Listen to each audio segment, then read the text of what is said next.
the last point about people, so prior to Symantec, I worked in the Senate Homeland Security Committee working on cybersecurity issues, and before that I'd done a lot of different physical security type stuff. And so I got tasked to work on cybersecurity. And I went to one of my first conferences, and there was someone walking around with a T-shirt that said, "There's no patch for a stupid user." So that, to me, spoke to the underlying problem. I think it's a little harsh. I think stupid has probably not been chastised for using that. My boss, hopefully she's not watching, but I thought that spoke to the underlying issue. It really is people. So what I'm going to talk about today is our Internet Security Threat Report. It's something we put out every year. It used to be a little more often. Now it's once a year.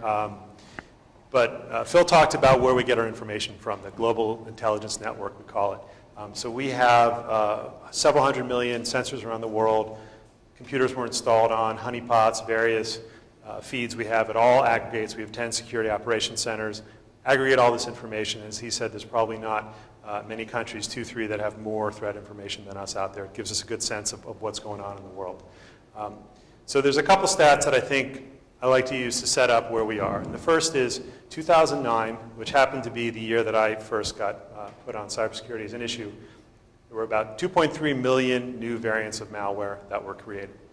It was an enormous number then, breathtaking. You know, talking about it. Everyone had something close to it at the various conferences that are out there. Astounding. This past year, there were 430 million.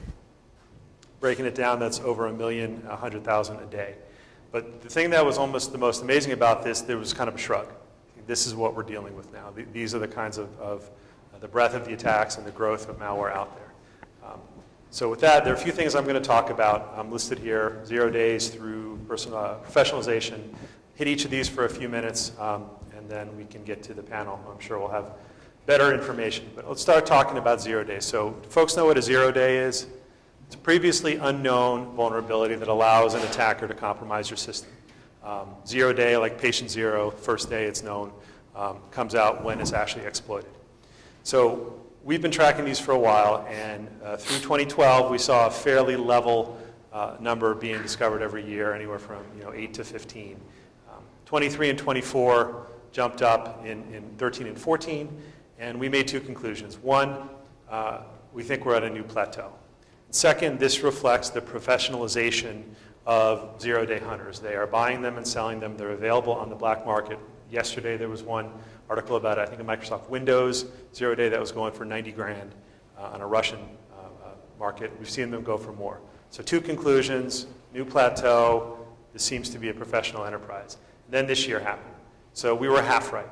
Definitely a professionalization, but 54 different 0 days were discovered and used in 2015. So where are they all coming from? We have insight into one place. There's a company called the Hacking Team. Is anyone familiar with them? They're an Italian organization, a for-profit company.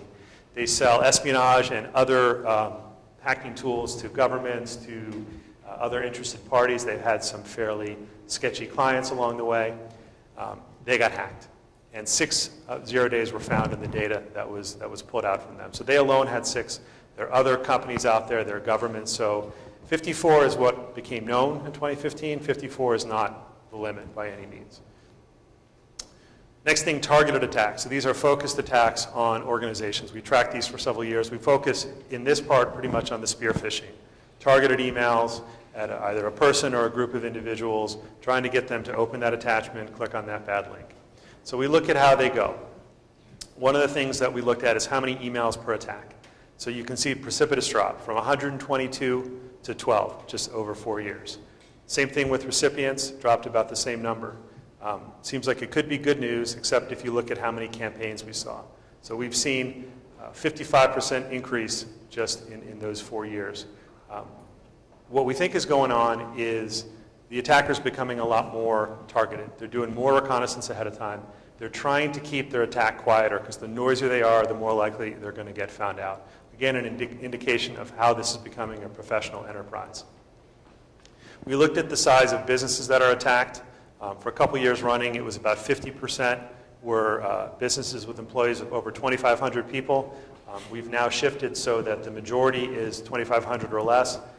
Plurality is those small businesses. Why is this happening? Again, we think it's a change in tactics. Bigger businesses are becoming harder targets, and attackers are figuring out that a lot of the data they want to steal will reside on that smaller company. And we're still seeing a lot of attacks on the big businesses. It's just a jump up overall. In fact, because there are more SMBs out there, you run a lower chance of getting attacked if you're a small business. The big businesses, by our numbers, about 1 in 3. But important to remember is once you've been attacked, you're going to be attacked again. They're not going to give up. We saw an average of 3.5 attempts per company on the ones that were attacked. Breaches, we touched on them a little. I'll run through these numbers pretty quickly. Total identities exposed jumped up. 552 for 2013 was a huge number. That was Target, that was Neiman, all of them. We called that the year of the mega breach because there were 8 breaches with 10 million identities or more. Beginning of 2014, I ran around making the prediction that we were going to see a big drop in attacks because credit card and related information is saturated the market, it's a lot less valuable, and that companies were going to get a lot better. It went down, but it didn't go anywhere near what we thought, and now we're back up to 429 million for 2015. However, our estimation is that there were actually over 500 million, and partly this is because we're seeing and learning of attacks and breaches that are not publicly reported. So the 429 number we have is the publicly reported breaches. Based on data that we have and customers and elsewhere, we estimate over 500 million identities. In terms of big breaches, we call 2013 the year of the mega breach. You're looking at 9 of 10 million breaches or identities or more, 2015. So web vulnerabilities. This has become a pretty common avenue of attack, almost as common as spear phishing in some cases. Part of what we do, there we go, is look at websites. How vulnerable are they? It's part of, if you have Norton or other products, you can turn on a safe search feature. We're looking at these sites to see what has vulnerabilities. 3 years running, about 3/4 of the websites we scan have vulnerabilities, and anywhere from 15 to 20% have critical vulnerabilities, which will allow attackers from the outside to compromise and fully take over those websites. And I'll talk in a little bit about what do they do when they get on the website. So who cares about these vulnerabilities? So these are 7 individuals from Iran who were indicted by a grand jury in New York. I think it was last month. They were scanning for vulnerable websites. They set up a tool where they'd look for websites that were using older variations of common website software or ones that hadn't been patched. And they then used them to go after them, plant malware. They attacked NASA. Echo here. They attacked NASA. They even attacked the dam in New York. Sounds like a call. Someone's phone. So these guys care about them. They've been indicted. Theoretically, that'll make it hard for them to travel in the West. I don't expect Iran is going to be extraditing them anytime soon, however. We go forward here. We good? Okay. Ransomware. Big individual problem for consumers. It is becoming a corporate problem. So I'll walk through a little bit the history of how we got to where we are. 2005 to 2009, you had these fake apps. They would tell you there's a system problem or something you need to fix on your computer, give us some money, talk to our support people, we'll fix it for you. Then I went to fake AV. Has anyone ever seen these fake AV? We called them scareware. When I was in the government, that's how great our security was. I had them a few times. They're very loud, obnoxious pop-ups. You have 712 different infections, all these bad things. And then what you do to fix it is you pay them. And both of these, in my mind, are really great schemes because if you fall for it, you've done 3 things. First, you've given the criminals money, 10, 15 bucks, 20 bucks. Second, you've given them your credit card number, which is now something they can sell. And third, either this app or the security software that you have allowed them to put on your computer, you've given them access to your computer to download what they want. If you're lucky, they're only taking 20 bucks. More likely, they're selling your credit card information. And equally likely, they've turned your computer into a zombie, part of a botnet that they can then rent out or turn over. Great scam when it worked, but people got better, and that's one of the things I like to say. You know, I hate this impression that this is the end of the world, there's nothing we can do. The reason this evolution happened is because people and defenses got better, and the criminals had to evolve. People don't go into crime to work hard. So if they could keep using these 2 scams forever, they would. When we make them innovate, you have to think about it as a business model. We are driving up their cost of doing business. The next way of doing business was what we call locker ransomware. This was another scam.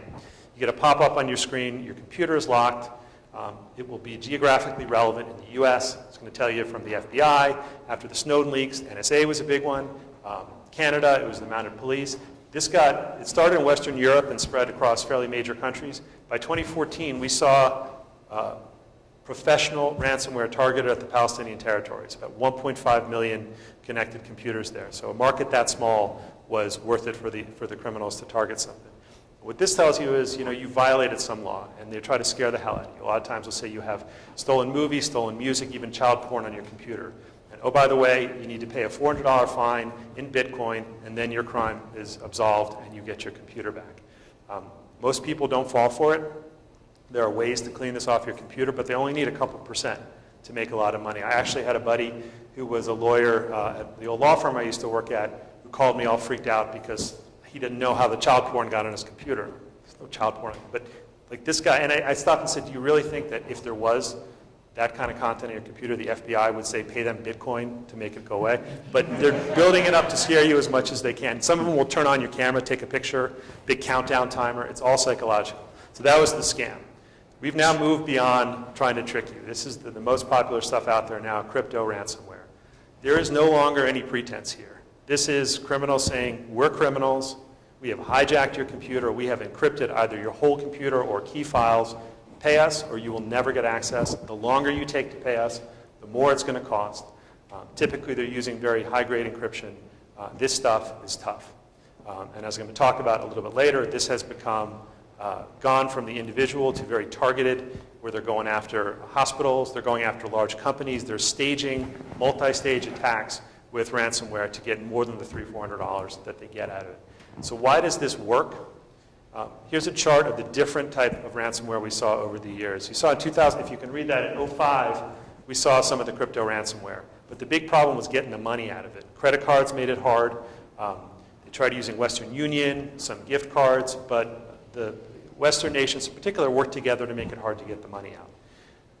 Bitcoin and cryptocurrency is what has reinvigorated this. I was on a panel with someone from Green Dot who kind of, and I made the comment I'm about to make, that cryptocurrency is the grease that lubricates the criminal black market, and he was deeply offended. But the reality is this has allowed this stuff to really explode, and we've seen a massive growth in crypto ransomware. And you can see right here, what is that, 362,000 attacks, 35% increase in 1 year. And we did this before it became really focused at a strategic level at getting companies or hospitals, or in my area, MedStar Health. And that's the next evolution of it. The other thing we worry about is people putting this on devices. Imagine turning on your super smart car, and your infotainment system says, you can't start your car until you pay $400 worth of Bitcoin.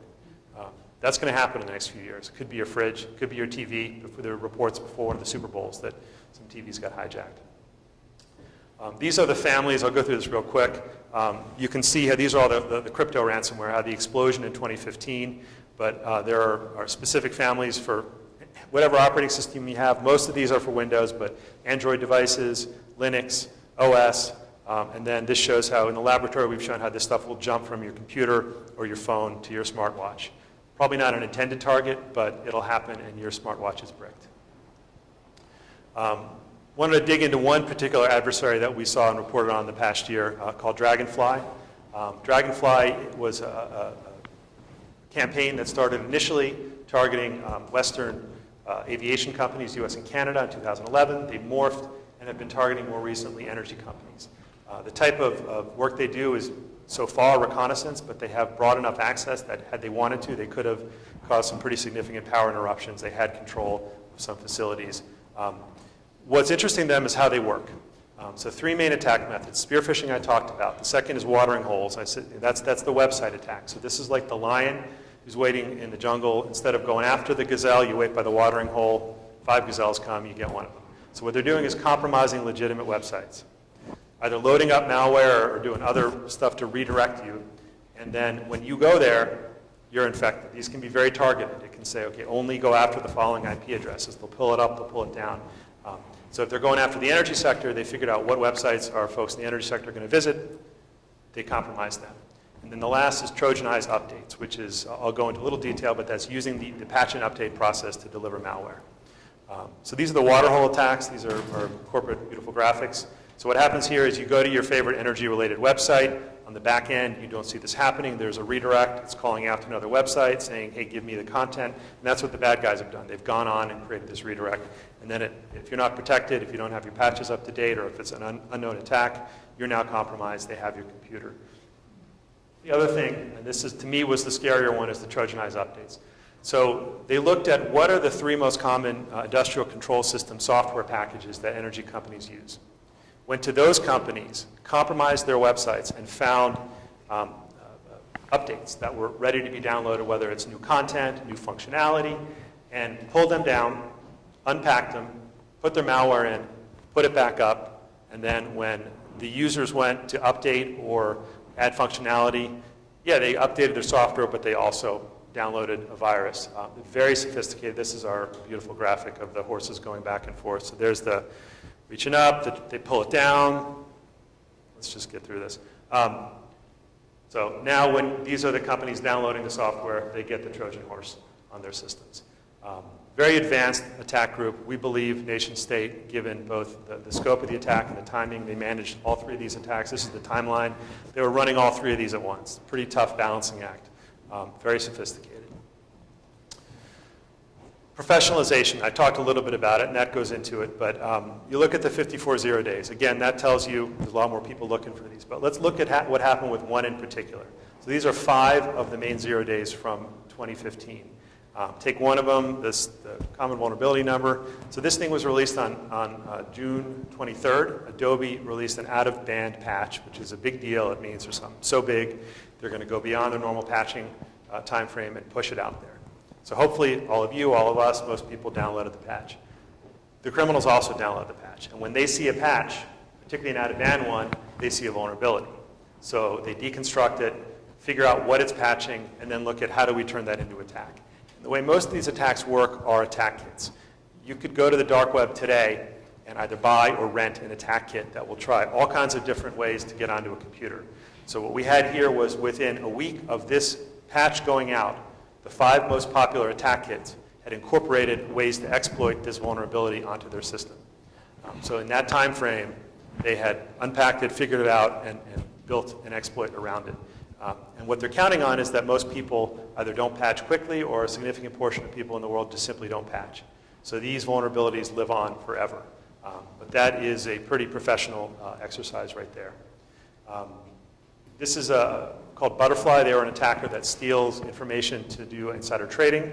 What we liked about this one, we found some of their toolkits, we unpacked them. These were clearly built by an organization that had a lot of different pieces. There are people who built them, and there are people who used them. So we found documentation built into the attack kit saying, hey, here's how you use it. This is essentially the help button on Microsoft Windows, the options you can use, the different things you can do. So clearly they were handing this off from one person to another. They had a structure in place in this organization.